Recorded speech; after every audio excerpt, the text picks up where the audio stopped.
Excellent work day. We're not in full pads, we're in spiders, but the guys moved around well. You know, as we have an approach to fall camp, it's a little bit different this year, and so it's important to continue to make progress, work on our opponents and fundamentals, and then also stay fresh. And so today was a day where we executed a little bit more.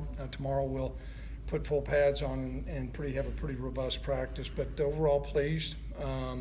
Nobody was injured today, which was encouraging, and you know, we're making progress. So at this time, questions.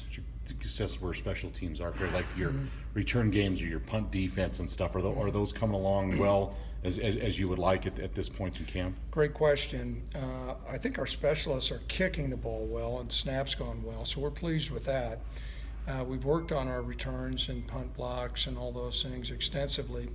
But quite frankly, a lot of times you really never know until you get out against an opponent, and particularly a well-seasoned program like Iowa that does emphasize fundamental football and special teams. You never really know, and I think that any coach out there, to replicate a kickoff play, we've done that a lot, but that's a high-intensity, high-risk play. You limit the amount of exposure that you have, but nonetheless, we got to go into that game prepared to cover kicks and return kicks. We're pleased. I think we've got some good returners, but we'll know a little bit more during that game.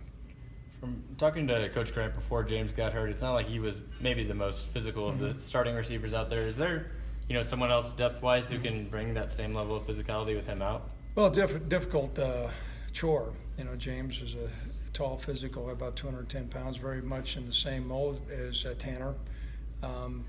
We think C.J. Johnson's an excellent receiver. He's different than James. Jared Scott brings a great presence as well. And so we're looking at fashioning those receivers and deploying them how we need to. But there's no doubt, James is an excellent player and will be missed. But good football teams find a way to have resolve and be resourceful, and that's what we're doing. Rick, we haven't heard a lot about from Dewey and Marcus this camp, but they're veterans. They've played a lot of football and certainly have some accolades. Are you pleased with those guys? I know they're a very important part of what you want to do defensively. Are you pleased with? I know they have expectations, but are you pleased where they're at right now, getting ready for the season? The amount of reps that they have had in live situations has been significantly reduced. A lot of it is because of the number of games that they have played in.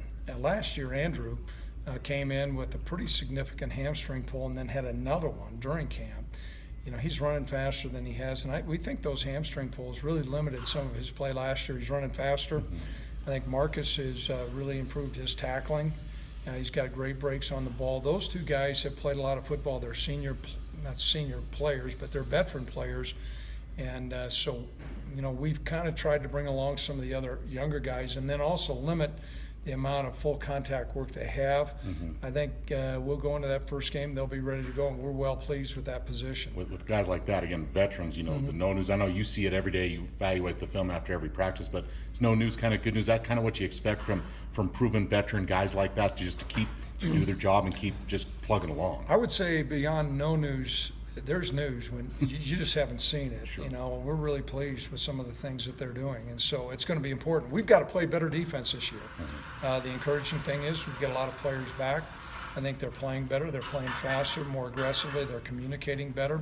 Andrew and Marcus are two of the guys that are leading the way.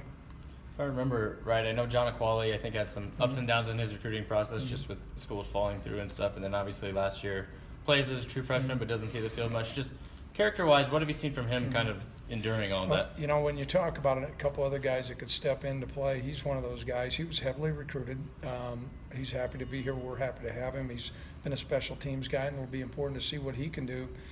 He's got good size and good strength, and he's another guy that we'll look at that position. Thanks.